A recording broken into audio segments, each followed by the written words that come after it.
బట్టతలతో బాధపడుతున్నారా? ఆధునితనమైన పద్ధతిలో hair transplantation చేయబడును. Face clinic, Hyderabad. నమస్కారం సార్. నమస్తే అండి. ఈ మధ్య కాలంలో ఎక్కువగా పిల్లల చేతుల్లో మనం మొబైల్స్ అనేది చూడడం జరుగుతుంది. కొందరేమో ఎక్కువగా వాళ్ళ పని అవ్వడానికి ఫోన్ అయితే ఇస్తూ ఉంటారు. ఇంకొందరు అది ఇస్తేనే వాడు అన్నం తింటాడు అన్న ఉద్దేశంతో ఇస్తూ ఉంటారు. ఇలా కారణం ఏదైనా కూడా పిల్లల చేతుల్లో ఎక్కువ సమయాన్ని మనము ఫోన్లోనే చూస్తూ ఉన్నాం. అలా ఉంచడం ఎంతవరకు కరెక్ట్ అంటారు? దానివల్ల ఎలాంటి నష్టం కలుగుతుంది పిల్లలకి? అబ్సల్యూట్లీ అండి. ఇప్పుడు మీరు చెప్పిన 2 ఎగ్జాంపుల్స్ కూడా అలా చేయటం అనేది 100% తప్పు. మనం చూస్తే అండి, ప్రయాణ సమయంలో ట్రైన్లో చూస్తే పిల్లలు ఫోన్, మీరు అన్నట్టుగా భోజనం చేసేటప్పుడు వాళ్ళు తినరు కాబట్టి ఫోన్. అది కాకుండా ఒక్కసారి ట్రై చేస్తే చూడొచ్చు కదా, ఒక వారం రోజులు చూస్తే మీకే తెలుసు మీ పిల్లలు ఎంత జాగ్రత్తగా ఫోన్ లేకుండా తింటారు అనేటువంటిది. ఆ ఓపిక, ఆ పేషెన్స్ ఆ పేరెంట్స్ తెచ్చుకోగలిగితే అద్భుతంగా ఉంటుందండి. దానికన్నా ముందు పిల్లలు ఫోన్ లేకుండా తినట్లేదు అంటే ఆ ఇంట్లో పెద్దవాళ్ళు ఎలా ఉన్నారు అనేది ఒక్కసారి ప్రశ్నించుకోండి. సో ఆ పెద్దవాళ్ళు కూడా ఫోన్ పక్కన పెట్టుకుని తింటుంటే పిల్లవాడికి ఎందుకు వస్తుంది? ఖచ్చితంగా రాదు. సో ఇక్కడండి ఈ టైంలో బాగా చిన్నపిల్లలు మీరు చూసినప్పుడు నెలలు ఉన్నటువంటి పిల్లలు కూడా చాలా అప్పుడే బాగా అలవాటు చేస్తున్నారు. అంటే అక్కడ ఒక పాజిటివ్ చూస్తే పాపం ఆ మదరు అక్కడ సపోర్ట్ లేకపోవడంతో ఆ ఫోన్ ఇస్తే వాడు మాట్లాడకుండా ఉంటాడు అనేటువంటిది ఒక కారణం అయినప్పటికీ కూడా 15 రోజులు లేదా 20 రోజులు ఈ పేరెంట్స్ ఒక్కటి అలవాటు చేస్తే పిల్లలకి, అంటే ఆ తల్లి ఫోన్ ఇచ్చిన తర్వాత మళ్ళీ తీసుకునే టైంకి దాన్ని సెట్ చేయగలిగినట్లయితే ఖచ్చితంగా ఆ పిల్లలు మారిపోతారు. సో అంటే ఆ తల్లి వచ్చేటప్పటికి మళ్ళీ ఫోన్ ఇచ్చి వాళ్ళు వేరే ఆడుకోవడానికి వెళ్ళేటువంటి పరిస్థితి నెలలు ఉన్నటువంటి పిల్లలు కూడా చేస్తారు. ఇది ఒక్కసారి అందరిని రిక్వెస్ట్ చేస్తున్నా, 15-20 రోజులు శ్రద్ధగా చేసి చూడండి, ఫలితాన్ని మీరే చూస్తారు. సో ఇది ఒక కాంటెక్స్ట్ అండి. ఇక్కడ అతి దారుణమైనటువంటి విషయం ఏమిటంటే అండి, చిన్న పిల్లల్లో మరి 3 సంవత్సరాల కన్నా తక్కువ ఉన్నటువంటి పిల్లల్లో ఎక్కువగా దీన్ని అడాప్ట్ చేసుకోవటం వల్ల బ్రెయిన్ డెవలప్మెంట్ కూడా ప్రాబ్లం వస్తుంది అని చాలా రీసెర్చ్లు చెబుతున్నాయి. ఒక ఉదాహరణ అంటే మనకు లేమన్ లాంగ్వేజ్లో మాట్లాడుకుంటే, ఒక చిన్న పిల్లవాడిని తీసుకుని, పుట్టిన పిల్లవాడిని తీసుకుని ఒక ఫారెస్ట్లో పెట్టేసామనుకోండి, ఒక 5 సంవత్సరాల తర్వాత ఏమవుతుంది? వాడికి మాటలు రావు, ఈ బాహ్య ప్రపంచానికి దానికి సంబంధం ఉండదు, వాడు కూడా అక్కడ ఉన్నటువంటి ఎవరితో అయితే కలిసి ఉన్నాడో అలాంటి లక్షణాలే ఉంటాయి. సేమ్ పిల్లలు కూడా వీళ్ళు ఏదైతే చూస్తారో కంటెంట్, ఈ కంటెంట్ వాస్తవానికి దూరంగా ఉంటుంది. సో వాళ్ళ ఆలోచన అంటే చిన్నపిల్లలకి సంగ్రహణ శక్తి చాలా ఎక్కువ ఉంటుందండి. అలా చూసే నేర్చేసుకుంటూ ఉంటారు. ఇప్పుడు అమ్మ, నాన్న, బ్రదరు, సిస్టరు వీళ్ళు మాట్లాడేదానికి అక్కడ జరిగేదానికి కనెక్ట్ ఉంటుంది. సో ఇక్కడ ఈ వీడియోస్లో కనెక్ట్ ఉండదు. సో దానివల్ల వాడు ఆలోచన ఒకలాగా ఉంటుంది, ఇక్కడ జరిగేటువంటిది ఒకలాగా ఉంటుంది. ఈ డిఫరెన్స్ మిస్ మ్యాచ్ చేస్తుంది, రైట్? వాడి ఆలోచన సామర్థ్యాన్ని దెబ్బతీస్తుంది. అంతేకాకుండా కొన్ని ఎక్స్ట్రీమ్ కేసెస్లో ఆ వయసు ద్వారా పెరగాల్సినటువంటి బ్రెయిన్ యాక్టివిటీ కూడా జరగదు అని చాలా స్పష్టంగా చెబుతూ ఉన్నాయి. సో అందుకని దీన్ని చాలా జాగ్రత్తగా అందరూ ఆలోచించి చూడవలసినటువంటిది. ఒక రీసెర్చ్ ఏం చెబుతుందంటే అండి, ఇండియన్ అకాడమీ ఆఫ్ పీడియాట్రిక్స్ వాళ్ళు ఏం చెప్తున్నారంటే 2 years పిల్లలకి అసలు స్క్రీన్ టైమే ఉండవద్దు అని చెప్తున్నారు. 24 months నుంచి 59 months వరకు కూడా 1 hour supervised screen time okay అని చెప్తున్నారు. అంటే పేరెంట్స్ పక్కన కూర్చుని చూపించేది ఓకే. ఇక 5 to 10 years వచ్చేటప్పటికి 2 hours, less than 2 hours. More than 10 years వచ్చేటప్పటికి నాట్ మోర్ దెన్ 2 hours అనేటువంటిది వాళ్ళు చెప్తున్నారు, ఎక్సెప్ట్ హోంవర్క్ అనమాట అండి. ఇది స్టాటిస్టిక్స్.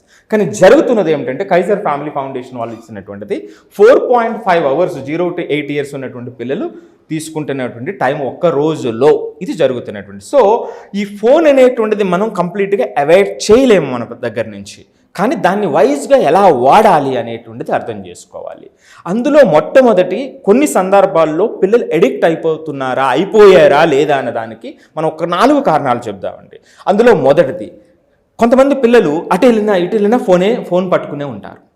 కాన్స్టెంట్ యూస్ అనమాట అండి, ఫోన్ యూజ్ చేస్తూ ఉంటారు. ఖచ్చితంగా ఎడిక్షన్కి మొదటి అదొక సైన్. రెండవది, వాళ్ళు ఫోన్ లేని సందర్భంలో యాంగ్జైటీ, ఆందోళన, రైట్, ఇరిటేషన్ చూపిస్తూ ఉంటారు ఫోన్ లేని సందర్భంలో. అది ఖచ్చితంగా అదొక సైన్. ఇక మూడవది, స్లీపింగ్ డిజార్డర్స్ ఉంటాయి, వాళ్ళకి నిద్ర పట్టదు.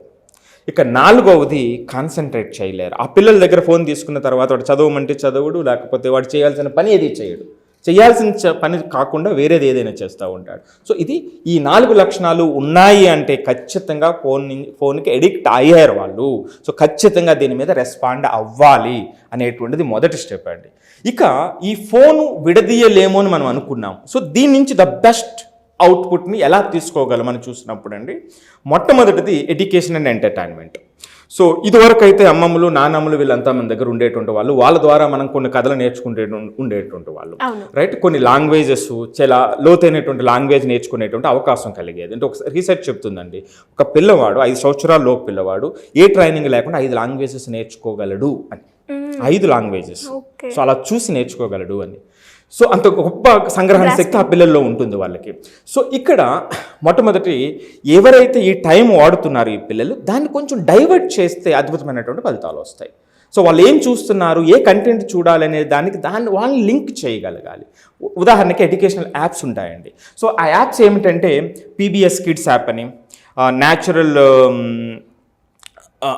ఆక్టోపస్ అని, నెక్స్ట్ ఖాన్ అకాడమీ వాళ్ళకి సంబంధించినటువంటి కిడ్స్ యాప్, లేదా డియోలింగ్ అని లాంగ్వేజ్ నెంబర్ ఆఫ్ లాంగ్వేజెస్ నేర్చుకోవడానికి, ఇలా రకరకాల యాప్స్ ఉన్నాయండి. సో కొంచెం డైవర్ట్ చేయగలిగినట్లయితే అంటే వాళ్ళలో కొంత టైము ఆ స్పెండ్ చేసేటువంటి టైము 2 రకాలుగా ఉపయోగపడుతుంది. అంటే కొంచెం ఆలోచన వేరే వాటికి వెళ్లకుండా దానికి సింక్ అవుతుంది. ఈ యొక్క యూసేజ్ని మనం ఎఫెక్టివ్గా యూజ్ చేసినటువంటి వాళ్ళు అవుతామండి.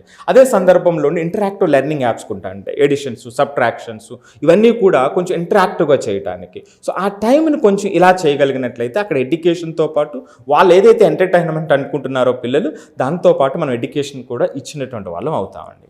సో ఇక కొన్ని సందర్భాలు, ఇప్పుడు సపోజ్ ఫోన్ లేకపోతే చాలా రకరకాల దేశాల్లో రకరకాల ప్లేసెస్లో ఉన్నారు, అంతా న్యూక్లియర్ ఫ్యామిలీస్. ఈ ఫోన్ అనేటువంటిది మరొక ఉపయోగం, ఆ ఫ్యామిలీతో వాళ్ళ రూట్స్తో కనెక్ట్ అయ్యేటువంటి అవకాశం ఉంది.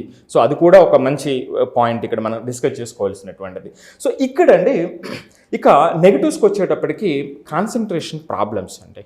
వాళ్ళు కాన్సన్ట్రేట్ చేయలేరు ఎక్కువసేపు ఈ ఫోన్ చూడటం వల్ల, దానికి ఎడిక్ట్ అవ్వటం వల్ల స్లీప్ డిస్టర్బెన్సెస్ వస్తాయి, డెవలప్మెంటల్ డిలేస్ వస్తాయి. ఇందాక మనం చెప్పినట్టుగా బ్రెయిన్ డెవలప్మెంట్ అనేటువంటిది, కొన్ని సందర్భాల్లో ఒబెసిటీ వచ్చేటువంటి పిల్లలు కూడా ఉన్నారు, రైట్. అలాగే వాళ్ళ సోషల్ కమ్యూనికేషన్ దెబ్బతింటుంది. ఎప్పుడైతే ఎక్కువ ఫోన్తో గడపడం మొదలు పెట్టారో సోషల్ కమ్యూనికేషన్ దెబ్బతింటుంది. కొన్ని లాంగ్వేజ్ తెలుస్తుంది తప్ప లాంగ్వేజ్ ద్వారా మనం నేర్చుకుంటే యాప్స్ ద్వారా, కానీ అది కమ్యూనికేట్ చేయలేనటువంటి పరిస్థితి ఉంటుంది. అలాగే కొంతమంది ఆన్లైన్ గేమ్స్కి మోర్ ఎడిక్ట్ అయ్యేటువంటి అవకాశం ఉంది. సో వీటి నుంచి మనం జాగ్రత్తగా వాళ్ళని కాపాడాలి. సో దీనికోసం మనం చేయాల్సినటువంటిది clear limitations, set clear limitations. స్ట్రిక్ట్గా లిమిటేషన్ సెట్ చేయండి. సో దీన్ని డివైడ్ చేయండి. ఇప్పుడు సపోజ్ 1 అవర్ వాళ్ళు వాడుతునేటప్పుడు దాన్ని క్లాసిఫై చేసి వాళ్ళని ఆ స్థాయికి తీసుకురాగలిగితే ఆ యూసేజ్ని ఎట్టి సందర్భంలో వాళ్ళకి నష్టం జరగదు. సో దాని ద్వారా ఏదైతే వాళ్ళు కోరుకుంటున్నారో, వాళ్ళకి కావాలో అది ఖచ్చితంగా అందుతుంది. 2 సందర్భాల్లో కూడా ఉపయోగపడుతుంది. అదే సందర్భంలో పేరెంట్స్ కూడా కొన్ని సందర్భాల్లో create unplug and play time. So me devices అన్నీ ఆపండి, వాళ్ళతో ఆడుకునేటువంటి విధంగా ఉండండి. అప్పుడు మనం ఒక రోల్ మోడల్ అవుతాం. సో ఆ విధంగా కంటెంట్ కంట్రోల్ అనేటువంటిది ఒకటి. సో కొన్ని సందర్భాల్లో మనం చూస్తూ ఉన్నాం, చిన్నపిల్లలు తీసుకునేటువంటి ఈ డౌన్లోడ్ చేయటం వల్ల లక్షలు పోగొట్టుకున్నటువంటి సందర్భాలు ఉన్నాయి, రైట్. సో దాని నుంచి మనం వాళ్ళని సేఫ్ గార్డ్ చేయవలసినటువంటి అవసరం ఉంది. సో ఈ విధంగా హెల్దీ ఆల్టర్నేటివ్ యాక్టివిటీస్ని, అంటే ఇప్పుడు సపోజ్ ఈ ఫోన్ ఉంది, ఈ ఫోనే అనేది కాకుండా ఈ ఫోన్ కాకపోతే హెల్దీ హ్యాబిట్స్, బయటకు వెళ్ళి ఆడుకోవడం కానివ్వచ్చు, లేదా చదువుకోవడం కావచ్చు. సో ఇలా కొన్ని హెల్దీ హ్యాబిట్స్ని మనం ఆచరణలో పెట్టగలిగినట్లయితే వాళ్ళు ఆటోమేటిక్గా, మీకు ఇందాక చెప్పినట్టుగా ఆటోమేటిక్గానే వాళ్ళు డైవర్ట్ అయిపోతారు. సో కాబట్టి ఈ కొన్ని స్ట్రాటజీస్ని వాళ్ళు ఫాలో అయినట్లయితే ఈ టెక్నాలజీ అనేటువంటిది ఎంత బెస్ట్ పాసిబుల్ వేలో మనం ఉపయోగించవచ్చో, ఆ డెవలప్మెంట్కి ఎంత ఉపయోగించవచ్చో అంత ఉపయోగించవచ్చు. లేదు అన్నట్లయితే చాలా పెద్ద ప్రమాదం జరుగుతుంది. సో కాషన్ కాన్షియస్గా దీన్ని ఉపయోగించినట్లయితే మంచి అద్భుతమైనటువంటి ఫలితాలు ఆ పిల్లలకు వస్తాయండి. గ్రేట్ అండి. నిజంగానే చాలామంది కూడా ఫోన్ వాడుతున్నాం, వాడేటప్పుడు కూడా పిల్లలకి ఇస్తున్నప్పుడు ఆ సమయాన్ని మీరు చెప్పినట్టుగా ఎడ్యుకేషన్ గురించో లేదంటే ర్యామ్స్ వాళ్ళకి చిన్నప్పటి నుంచి ఏబీసీలో అలాంటివి ఎంగేజ్ చేసినా కూడా చేసిన దానికి ప్రొడక్టివిటీ ఉంటూ ఉంటుంది. Yes. అలా కనుక మనం ట్రైన్ చేస్తే ఆటోమేటిక్గా నెక్స్ట్ మీరు చెప్పినట్టుగా ఒక 2 days వాళ్ళు మన మాట వినకపోయినా నెక్స్ట్ హ్యాబిట్ అవుతూ ఉంటుంది. Great sir, thank you so much. Suman టీవీలో మీ పర్సనల్ అండ్ బిజినెస్ ప్రమోషన్స్ కోసం కింది నెంబర్కి కాంటాక్ట్ చేయండి.